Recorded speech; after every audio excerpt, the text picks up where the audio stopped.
మనం ఇప్పుడు ఒక దశాంశమును 1000తో ఎలా గుణించాలో చూద్దాం. ఉదాహరణగా ఒక స్టాంపు ఖరీదు $0.44 అయితే 1000 స్టాంపుల ఖరీదు ఎంత అనే లెక్కను చూద్దాం. సరేనా? ఒక లెక్క చేయడానికి పలు విధాలు ఉంటాయి, కానీ మనం ఎప్పుడూ సులువుగా ఉండి త్వరగా సమాధానం వచ్చే పద్ధతి తెలుసుకోవాలి. అవునా కాదా? మరి ఒక విషయం, ఆ పద్ధతి మీకు అర్థం కూడా కావాలి. తర్వాత ఎప్పుడు చేసే పద్ధతిలో మీకు నచ్చిన సమాధానం సరి అయినదా కాదా చూసుకోవచ్చు. సరేనా? ఇంక మనం మొదలు పెడదామా?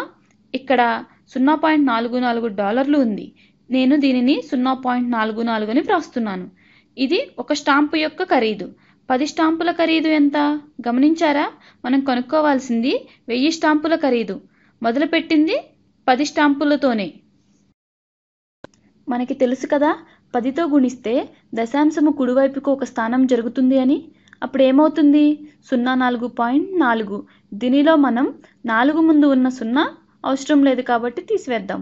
అంటే అది $4.4 అవుతుంది, లేదా $4.40 అని కూడా అనవచ్చు. అవునా? సరే, ఇప్పుడు 100 స్టాంపుల ఖరీదు ఎంతో చెప్పగలరా? ఇంతకుముందే 10 స్టాంపులకి మనం చేసాం కదా. 100 స్టాంప్స్కి అంటే మళ్ళీ 10 స్టాంప్స్ చేసినట్టే చేయాలి. దశాంశము కుడివైపు మరొక స్థానం జరుగుతుంది. అప్పుడు $4.40 అంటే $44.00 అవుతుంది. అవునా?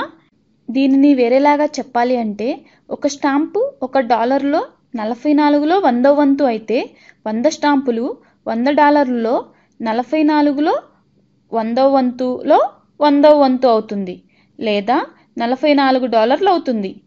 ఇప్పుడు మనకి 1000 స్టాంపుల యొక్క ఖరీదు తెలుసుకోవాలి. పైన మనం 10కి 100 స్టాంపులకి ఎలా చేశామో ఇప్పుడు అలానే చేద్దాం. దశాంశము మరి యొక్క స్థానము కుడివైపుకు జరుగుతుంది. ఇది ఎప్పుడు అవుతుంది?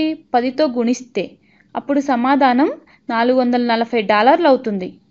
మనం $440 తర్వాత ఇంకొక 0 పెట్టుకోవచ్చు, ఎందుకంటే డాలర్ మాత్రమే ఉన్నవి, సెంట్స్ లేవని నిర్ధారణ చేసుకోవడానికి. మీరు ఈ విధముగా అనవచ్చు, $0.44ని ఎందుకు 10తో లేదా 100తో గుణించాలి, 1000తో నేరుగా గుణించవచ్చుకా అని. అలా కూడా చూద్దాము. $0.44ని $0.440గా వ్రాద్దాము. సరేనా?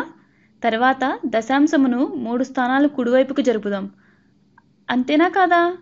10కి 1 స్థానము, 100కి 2 స్థానాలు, 1000కి 3 స్థానాలు అలా జరిపితే సమాధానము $440 అవుతుంది. అవునా? మనకి సమాధానం $440 వచ్చింది. ఇప్పుడు వచ్చిన సమాధానం సరి అయినదా కాదా చూసుకోవాలి. అది ఎలా చేయాలి అంటే మనం చిన్నప్పుడు నేర్చుకున్న పద్ధతి, దశాంశ గుణింతాల ఎలా నేర్చుకోవాలో తెలుసుకున్నాం కదా. ఆ పద్ధతిని ఇక్కడ చేద్దాం. 1000 × 0.44ని గుణించుదాం. 4 0 0 4 0 0 4 0 0 4 1లో 4. మరలా 4తో గుణించుదాం. 4 0 0 4 0 0 4 0 0 4 1లో 4. ఇక్కడ 0తో గుణిస్తే ఏమీ రాదు. అవునా? ఇంకా నేను ఈ దశాంశమును గురించి ఆలోచించలేదు. ఇంతవరకు నేను దీనిని 44 × 1000 లాగానే చేశాను. అవునా? మనకి ఎంత వచ్చింది? 44,000. దశాంశము లేకుండా సమాధానం ఇంతేనా?